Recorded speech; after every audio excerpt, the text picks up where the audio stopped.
Nell'ultima diretta delle 19:30, quelle nostre dirette quotidiane che facciamo ogni giorno su Passione Inter, siamo arrivati ad una conclusione, ovvero che la Marotta League, ragazzi, effettivamente esiste. La Marotta League c'è, ma non è la Marotta League a cui state pensando voi in questo momento e non è la Marotta League, soprattutto a cui fanno riferimento loro all'esterno, che stanno cercando di ingigantire ogni singola cosa attorno all'Inter per denigrare e per cercare di sminuire l'Inter e alimentare questa vena del complotto e delle macchinazioni, ecco.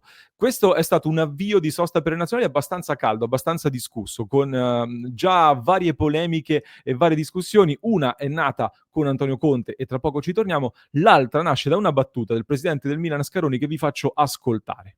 Ma guardi, è vero, io sono arrivato a Milano a fare la Bocconi, sono vicentino, vengo qui e mi perdevo per strada, mi ricordo che non mi ricordavo bene dove era San Babila, pensate un po'. Ecco, pensare che dopo tanti anni sono presidente dell'unica squadra di Milano, per dire la verità, e ce n'è una sola vera a Milano, mi dà un'emozione incredibile.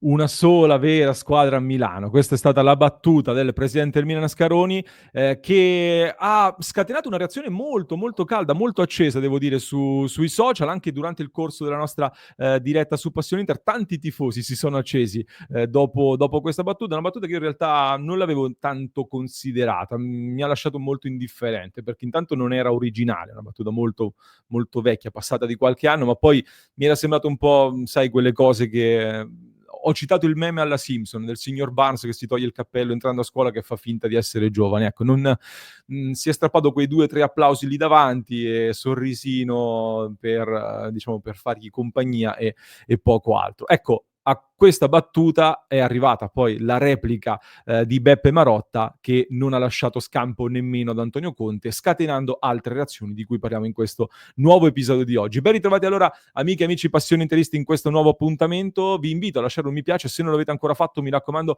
iscrivetevi al canale, clic sul tasto iscriviti così non vi perdete neanche uno dei nostri episodi che vi portiamo ogni giorno qua su Passione Inter. Qual è allora la risposta di Marotta? L'abbiamo commentata in diretta, ve la riporto al nostro sito passioneinter.com, arriva a margine della consegna del premio Nils Lidholm che è stato consegnato proprio al nostro presidente Marotta, a cui è stato chiesto di Scaroni che dice il Milan è l'unica squadra di Milano.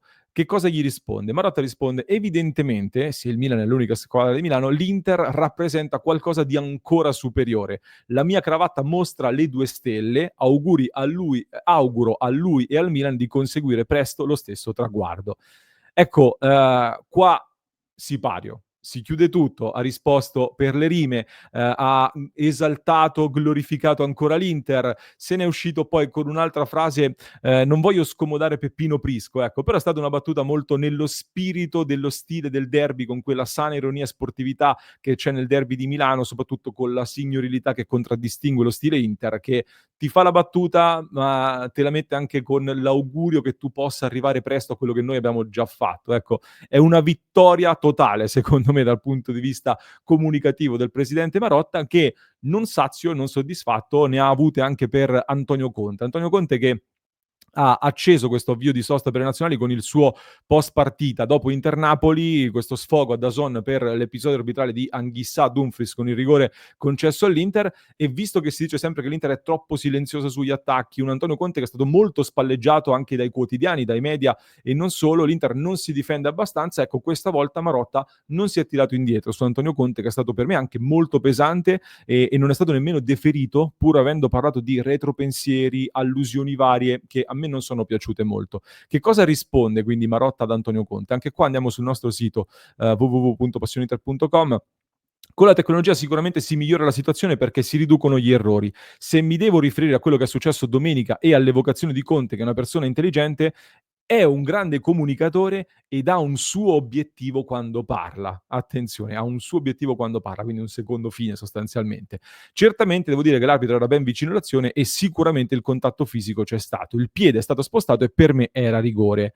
Poi Marotta sul rigore gli chiedono la stessa cosa che ho pensato anch'io, ma non è che Conte ha provato a spostare il focus, cioè non vuole parlare della partita, visto che l'ha giocata molto male e cerca di spostare l'attenzione. Lui dice non lo so, ma credo che questo sia stato un episodio peraltro neanche determinante, sfortunatamente per l'Inter che non ha trasformato il rigore. Quindi credo che si possa ragionare sulle metodologie del VAR nell'ambito dell'applicazione del protocollo e su accorgimenti migliorativi, ma la centralità dell'arbitro è sempre prioritaria a qualsiasi mezzo tecnico e soprattutto nella fattispecie, a mio giudizio, si tratta di rigore ineccepibile. Questa quindi è la sentenza di Marotta, che fa anche qua un riferimento ad un possibile secondo fine, cioè un obiettivo che ha, che ha Conte quando parla, e su questo obiettivo ci torniamo tra pochissimo, perché nel frattempo ha parlato anche Aurelio De Laurentiis, presidente del Napoli, che ha voluto replicare a Marotta, segno evidente che c'è qualcosa di più oltre le singole dichiarazioni, perché De Laurentiis dice ho letto da Los Angeles alcune dichiarazioni di Marotta, a mio avviso fuori luogo, quindi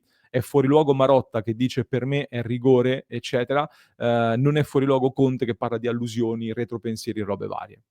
Mi piace questa presa di posizione di De Laurentiis. Il rigore, a detta della stragrande maggioranza degli osservatori, non c'era. Vorrei capire chi sono questi osservatori. Il Mattino di Napoli, diciamo, è un pochino vicino alle vicende di Casa Napoli, ecco, non lo prenderei come riferimento assoluto.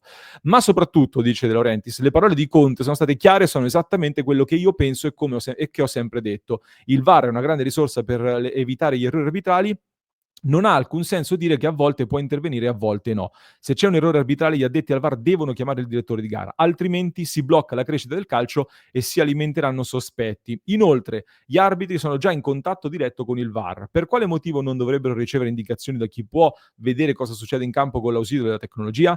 Conte ha esplicitato concetti sacrosanti, gli stessi che io sostengo da anni. Questo è un po' il pensiero di De Laurentiis, non continuo sul resto che ci interessa ancora meno. Quindi è un De Laurentiis che va totalmente dalla parte di Antonio Conte e amplifica anche queste teorie sul secondo fine di Antonio Conte, perché quale può essere questo secondo fine? Da un lato io avevo detto, come dicevo anche prima, subito dopo la partita, che l'obiettivo era quello di non parlare di campo, visto che come si è alzato un pochino il livello con le partite ravvicinate, Napoli ne prende 3 dall'Atalanta e pareggia contro l'Inter con una partita totalmente rinunciataria. Quindi in maniera strategica, dopo un'altra partita brutta, di cosa si sta parlando ora? Non del Napoli che gioca male, ma della questione arbitrale. E quindi questa era una strategia.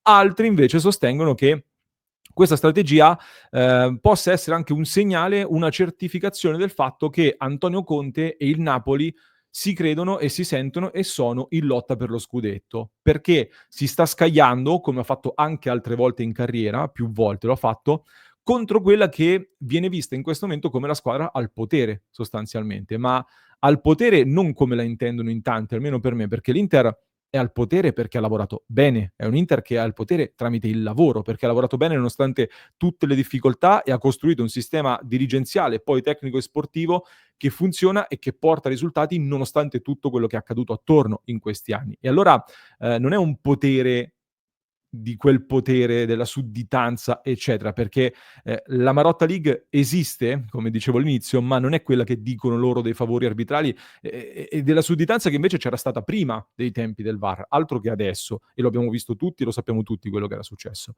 La Marotta League io dico che esiste perché non si riferisce alle questioni di comunicazione, di rapporti, ma soprattutto al fatto che c'è stata un'abilità maggiore da parte dell'Inter, in questo caso da parte di un dirigente super competente come Marotta, rispetto a tutti gli altri. E l'Inter, negli anni che ha attraversato in un mare in tempesta, è riuscita a portarsi al top, in una posizione di dominanza sostanzialmente. E in mezzo a quella che è una mediocrità generale che si sta vedendo in questa Serie A, c'è un dirigente che si è dimostrato ancora una volta di alto livello, secondo me, rispetto agli altri, senza retropensieri, ma tramite il lavoro, attraverso il lavoro sicuramente. In chiusura, poi su Inter Napoli, sta facendo ancora discutere in queste ore il fatto che l'arbitro Mariani dovrebbe andare ad arbitrare in Serie B dopo aver diretto Inter Napoli. Ne ho parlato con Maurizio Russo, il nostro collega esperto arbitrale, che ci ha spiegato che il designatore Rocchi non è soddisfatto della direzione di gara di Mariani, ma non ritiene che gli errori che ci sono stati in partita siano così gravi da fermarlo per 1 o 2 turni. Lì vorrebbe dire degli errori veramente gravi che ti portano a fermare l'arbitro. Ecco, sicuramente il rigore su Dumfries Dumfries, causato da Anguissa, ha inciso assolutamente. È un rigore che è stato definito un pochino sotto gli standard dei rigori che si vogliono assegnare, ma ci sono anche altri errori, altri episodi, e nessuno sta parlando del caso Olivera che tocca il pallone pienamente con la mano, nessuno sta parlando di un altro rigore che manca all'Inter. Detto che poi quel rigore che all'Inter è stato assegnato nemmeno ha deciso la partita, figuriamoci se l'avesse decisa che cosa si sarebbe detto e scritto. Quindi questa è una, tra virgolette, punizione che è già stata data anche ad altri arbitri, e questo secondo me comunque, il fatto che l'arbitro Mariani vada ad arbitrare in Serie B non dà ragione a De Laurentiis e Conte, perché l'arbitro in campo dà rigore, ritiene che quello sia un contatto da calcio di rigore, il protocollo VAR prevede che il VAR non debba intervenire in queste situazioni e stop, punto, fine. Questo è il protocollo attuale che esiste in questo momento, questo è il regolamento con cui si gioca in questo momento. Se il regolamento oggi dice questo, va rispettato, punto. È un protocollo migliorabile? Sì, assolutamente sì, ma al momento c'è questo e tutti giochiamo con le stesse regole, tutti quanti stiamo giocando con le stesse regole, altrimenti anche sul rigore di Empoli-Napoli, scusate, il fallo su Politano, eccetera, quello sì ha portato i 3 punti al Napoli e sono stati pesantissimi, anche lì allora bisognerebbe parlarne, invece se ne parla ora. Quindi attenzione anche alle tempistiche. Sono contento, mi ha fatto piacere che Marotta si sia fatto sentire con i suoi modi, senza alzare troppo la voce.